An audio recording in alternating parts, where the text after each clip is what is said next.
ही नहीं, दहन पुतलों का ही नहीं, बुरे विचारों का भी करना होगा। श्री राम का करके स्मरण हर रावण से लड़ना होगा। हिंदू धर्म में दशहरा का विशेष महत्व है। दशहरा त्योहार बुराई पर अच्छाई की जीत का प्रतीक माना जाता है।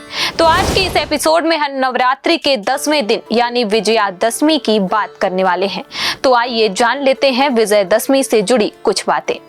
भारत की सभ्यता और संस्कृति को संजोए रखना, तीर्थ स्थलों की महिमा को आम भाषा में हर घर तक पहुंचाना हमारा लक्ष्य है। इसीलिए हमारा प्रयास रहता है कि प्रत्येक दिन धर्म संस्कृति से जुड़ी अहम बातें आप तक लेकर आएं। नवरात्रि के 10वें दिन यानी कि विजयादशमी की आप सभी को ढेर सारी शुभकामनाएं। नमस्कार, मैं हूं रीना और आप देख रहे हैं हमारा यह खास कार्यक्रम धर्म संस्कृति।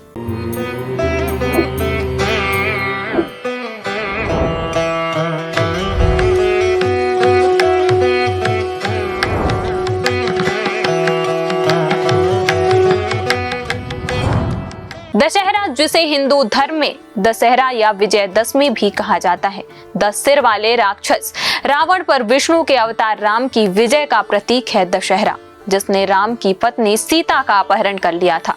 दशहरे का संस्कृत शब्द दशा, 10 और हारा, हार से लिया गया है।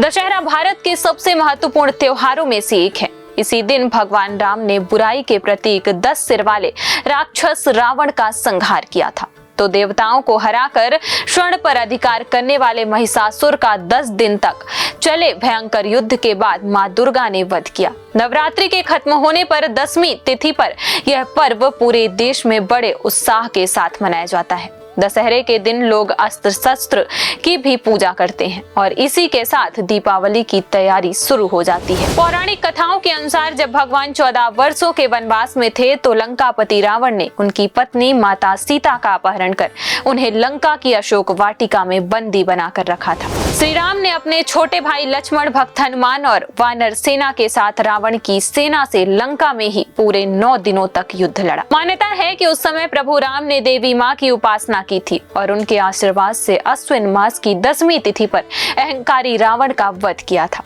रावण का वध करने के बाद से ही यह उत्सव बुराई पर अच्छाई की ऐतिहासिक जीत की खुशी में इस दिन को विजयदशमी मनाया जाता है। इस दिन को विजय दिवस के तौर पर भी जाना जाता है। गौर करने वाली बात तो ये है कि भले ही दशमी और दशहरा को अलग अलग अनुष्ठान करते हैं, लेकिन वे बुराई पर अच्छाई की जीत के संदेश को अपने भीतर समेटे हैं। इस दिन सड़कें जीवंत रामलीला प्रदर्शन के साथ जीवंत हो उठती हैं। खासकर देश के उत्तरी क्षेत्रों में इस दौरान लोग गीत और नाटकों के जरिए भगवान राम के जीवन और वीरता को दर्शाते हैं।